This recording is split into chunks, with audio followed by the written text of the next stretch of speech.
अनेक जण आपली शिवसेना संपवायला निघालेत, उद्धव ठाकरे संपवायला निघालेत आणि तरी सुद्धा त्यांना एक प्रश्न पडला की एवढं सगळं करून उद्धव ठाकरे आणि शिवसेना संपत का नाही. तर त्यांना कळत नाहीये की सगळीच माणसं काही पैशाने विकली जात नाहीत. म्हणजे गद्दार पैशाने विकले जात असतील पण निष्ठावून विकले जाऊ शकत नाही.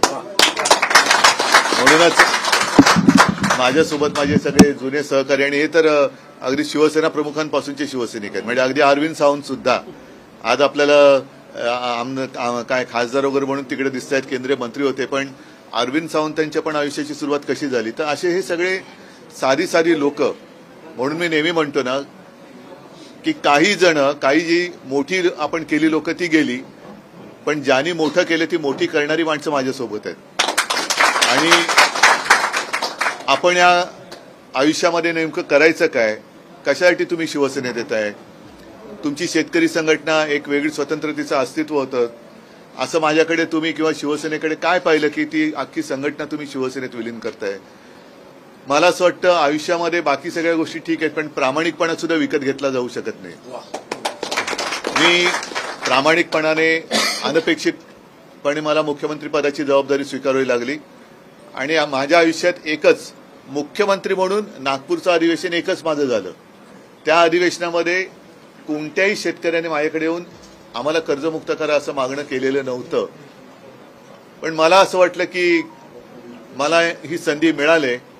शेतकऱ्याला नुसतं झुलवत ठेवण्यापेक्षा जो शेतकरी आपला अन्नदाता आहे त्याचं काहीतरी आपण देणं लागतो. मी पूर्ण तर का त्याच्या आयुष्यामध्ये सुख समाधान आणू शकत नाही, पण मी जेवढं काही करू शकतो ते मी केलं पाहिजे. आणि त्या एका माझ्या काय म्हणायचं त्याला भावनेला जागून मी शेतकऱ्याला कर्जमुक्त तेव्हा करण्याचा प्रयत्न केला. आज आपण जे काय बघतोय, तुम्ही म्हणालात की तुम्ही काहीतरी जबाबदारी द्या. सगळे आपले बुलढाण्याचे आणि आता अमरावतीचे पण कार्यकर्ते येत आहेत, बाहेर येतील. निवडणुकीमध्ये जे काही घडलं ते अनाकलनीय आहे. आपल्याला कोणालाही असं वाटलं नव्हतं की एवढा असा निकाल लागेल. आणि मला खात्री आहे की आपल्या महाराष्ट्रातली जनता म्हणजे माझ्या माता भगिनी सुद्धा आणि बांधव सुद्धा एवढे काही असे उपराटे नाही आहेत की आपण सगळं केलं तरी असं नाही आहे. काहीतरी गडबड घोटाळा नक्की झालेला आहे. आता हे घोटाळे एक बाहेर पडत आहेत.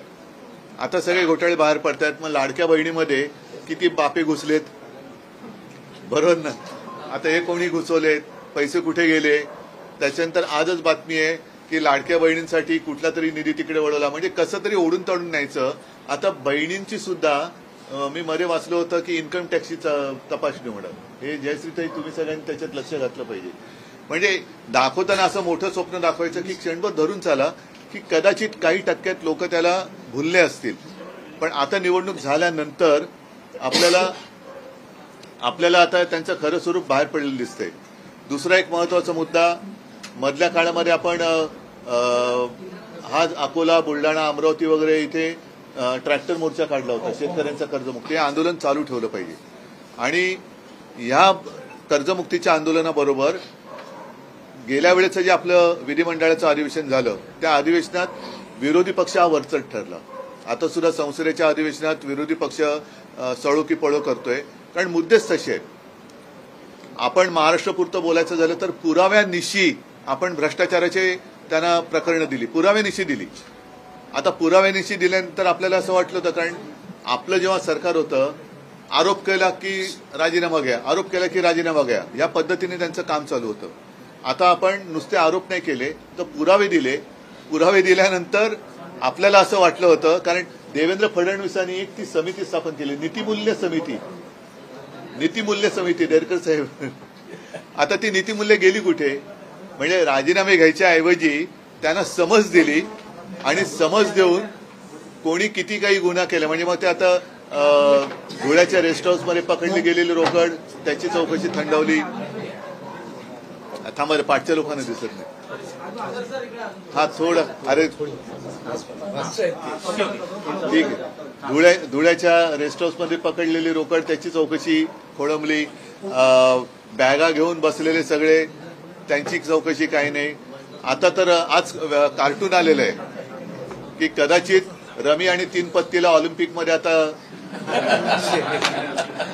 मागणी होईल. कारण पहिल्या प्रथम जो विषय ज्याचा आहे त्याच्याप्रमाणे खातं दिलं असावं. म्हणजे नाही तर त्यांना कृषी खातं त्यांचं खातं नव्हतं. कृषी शेतकऱ्यांची काय थट्टा आणि मस्करी करत होते. पण रमी खेळणारा माणूस क्रीडा मंत्री झाला. म्हणजे हे असं सगळं हे सरकार चाललेलं आहे. ही सगळी भ्रष्टाचाराची यांची जी काय आता उघडे झालेले विद्रूप चेहरे आहेत हे सुद्धा आपल्याला लोकांसमोर न्यावे लागतील. त्याच्यामुळे त्याच्या विरुद्ध आता आंदोलन करण्याची वेळ आलेली आहे. राज्यभर आपण लवकरच यांनी केलेल्या भ्रष्टाचाराच्या विरुद्ध आंदोलन करणार आहोत. तेव्हा तुम्ही सगळे लोक पुढाकार घेतला पाहिजे. शेतकऱ्यांची कर्जमुक्ती झाली पाहिजे, लाडक्या बहिणींची फसवणूक ही थांबली पाहिजे. त्याच्यानंतर हे सगळे भ्रष्टाचारी म्हणजे एवढे हतबल मुख्यमंत्री मी आतापर्यंत कधी पाहिले नव्हते. हतबल कोणी कोणाला जाबच विचारू शकत नाही. आणि दुसरी गोष्ट त्यांनी एक असं केलेलं आहे की एखाद्या गोष्टीत मी म्हणजे कुठून तरी डायरेक्ट त्रास द्यायचा, मग मध्यस्थी करून मी कसं तुमचा कैवारी आहे हे दाखवण्याचा प्रयत्न करायचा. म्हणजे तुम्हाला आयुष्य समाधानाने चाललं त्याच्यात मुद्दामून कोणाकडनं तरी त्रास द्यायचा आणि त्रास दिला का मग तुम्ही त्यांच्याकडे गेलात का मग ते सगळं मिटवून टाकायचं. तर ह्या सगळ्या गोष्टीचा आता बुरखा त्यांचा फाटलेला आहे, तो लोकांसमोर आता आणण्याची गरज आहे. म्हणून तुम्ही जे म्हणालात की काहीतरी जबाबदारी द्या, हीच जबाबदारी आहे. जनतेशी प्रामाणिक राहणे, जनतेशी प्रामाणिक राहणे. पण त्या जनतेला कोणी वाली नाहीये, जनतेला कोणी वाली राहिलेलं नाही.